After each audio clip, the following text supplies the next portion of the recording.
क्या आपने कभी सोचा है कि जिस साधारण से दिखने वाले बेलपत्र को हम हर सोमवार महादेव पर चढ़ाते हैं, उसके भीतर साक्षात शक्तियों का एक पूरा ब्रह्मांड बसता है।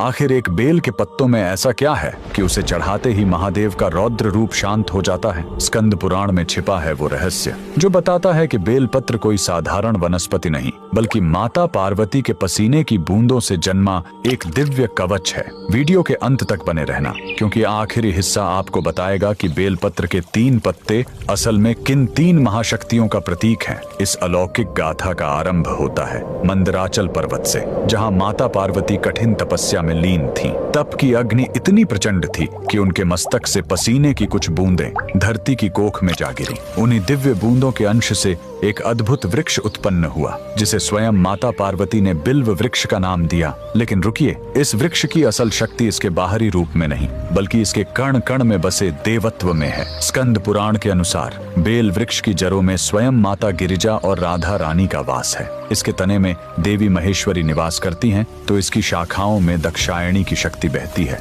यहाँ तक कि इसके पत्तों में माता पार्वती और इसके फलों में साक्षात देवी कात्यायनी विराजती हैं। क्या आप जानते हैं, इसके नुकीले कांटों में भी करोड़ों शक्तियों का पहरा माना गया है। अब प्रश्न उठता है कि आखिर महादेव को ये इतना प्रिय क्यों है? महादेव का स्वभाव अग्निमय और रौद्र है। वे विष के प्रभाव और ब्रह्मांड की ऊर्जा को अपने भीतर समेटे हुए हैं। बेलपत्र की प्रकृति अत्यंत शीतल और शुद्ध होती है। जैसे ही ये पत्ता शिवलिंग को स्पर्श करता है, यह महादेव की उस प्रचंड ऊष्मा को सोख लेता है और उन्हें परम शांति प्रदान करता है। इसके साथ ही इसके 3 पत्ते कोई संयोग नहीं है। ये साक्षात महादेव के त्रिनेत्र, उनके त्रिशूल और सृष्टि के त्रिदेव ब्रह्मा, विष्णु, महेश के प्रतीक माने जाते हैं। शिव पुराण कहता है कि जो भक्त एक बेलपत्र भी श्रद्धा से अर्पित करता है, उसके 3 जन्मों के पाप ऐसे नष्ट हो जाते हैं जैसे अग्नि में तिनका। यह केवल एक पत्ता नहीं, बल्कि भक्त के पूर्ण समर्पण का हस्ताक्षर है। तो अगली बार जब आप बेलपत्र